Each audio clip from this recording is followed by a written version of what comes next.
अशोक गहलोत पर फूटा राजेंद्र सिंह गुड़ा का गुस्सा, खोल दिया काला चिट्ठा। लाल डायरी दिखाकर बोले राजेंद्र सिंह गुड़ा, इसमें गहलोत के काले कारनामों की पूरी हकीकत। सदन के बाहर रोते हुए राजेंद्र सिंह गुड़ा ने खोल दी अशोक गहलोत के भ्रष्टाचारी इरादों की पोल।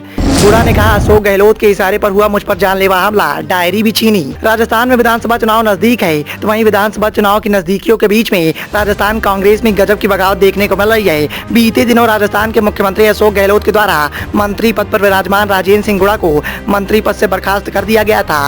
राजीव सिंह को राजेंद्र सिंह को सचिन पायलट का करीबी बताया जाता है। इसी को देखते हुए अशोक गहलोत ने राजेंद्र सिंह गुड़ा को मंत्री पद से बर्खास्त कर दिया।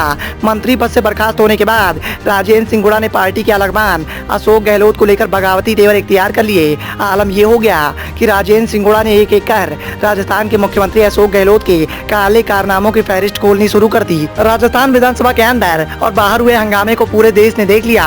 अशोक गहलोत सरकार के बर्खास्त मंत्री राजेंद्र सिंह गुड़ा के द्वारा इस बात के आरोप भी लगाए गए कि उन्हें विधानसभा के अंदर प्रवेश नहीं करने दिया गया। विधानसभा के बाहर राजेंद्र सिंह गुड़ा ने एक लाल डायरी लहराई। विधानसभा के अंदर भी राजेंद्र सिंह गुड़ा ने अध्यक्ष के सामने एक लाल डायरी दिखाई। इसके बाद स्पीकर ने मार्शलों को आदेश देकर राजेंद्र सिंह गुड़ा को सदन से बाहर करवा दिया।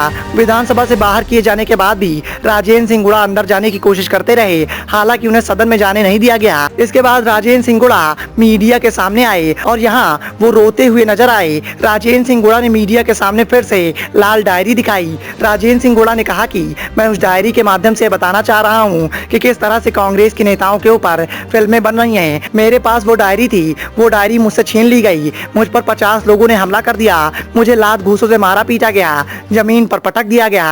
राजेंद्र सिंह गुड़ा ने कहा कि मुझसे डायरी भी छीन ली गई, लेकिन आधा पार्ट अभी भी मेरे पास है। इस पार्ट के अंदर आपके सारे काले कारनामे हैं। इस डायरी में वो काले कारनामे दर्ज हैं जो अशोक गहलोत ने विधायकों के साथ किए हैं। किस किस विधायक को आपने क्या क्या दिया, किस विधायक को राज्यसभा में आपने निर्दलीय विधायकों को क्या दिया, किस किस को आपने लालच दिया, क्रिकेट के चुनाव में आपने पैसे देकर क्या क्या काले कारनामे किए, यह सब कुछ इसमें दर्ज है। राजेंद्र सिंह गुड़ा ने कहा कि हमने अशोक गहलोत का चेहरा देखकर इनका समर्थन किया था। अशोक गहलोत के आग्रह पर मैं इनके साथ आया। डायरी का आधा पार्ट मुझसे विधानसभा में गुंडागर्दी कर छीन लिया गया।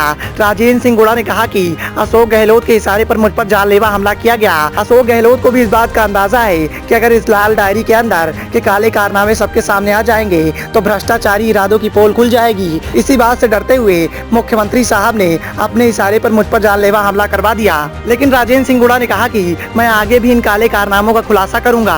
विधानसभा में अपनी ही सरकार को घेरने के बाद मंत्री पद से बर्खास्त होने वाले राजेंद्र सिंह गुड़ा ने कहा कि बीजेपी के विधायकों के लिए आए हवाई जहाज खाली क्यों लौटे थे, इसका भी हिसाब इसी लाल डायरी में है। राजेंद्र सिंह गुड़ा ने इस बात का दावा भी कर दिया कि जब धर्मेंद्र राठौर के यहाँ प्रवर्तन निदेशालय के द्वारा छापा मारा गया था तो मुख्यमंत्री अशोक गहलोत ने मुझसे कहा था कि गुड़ा किसी भी कीमत पर वो लाल डायरी ला दो, वरना हमारा सारा खेल बिगड़ जाएगा।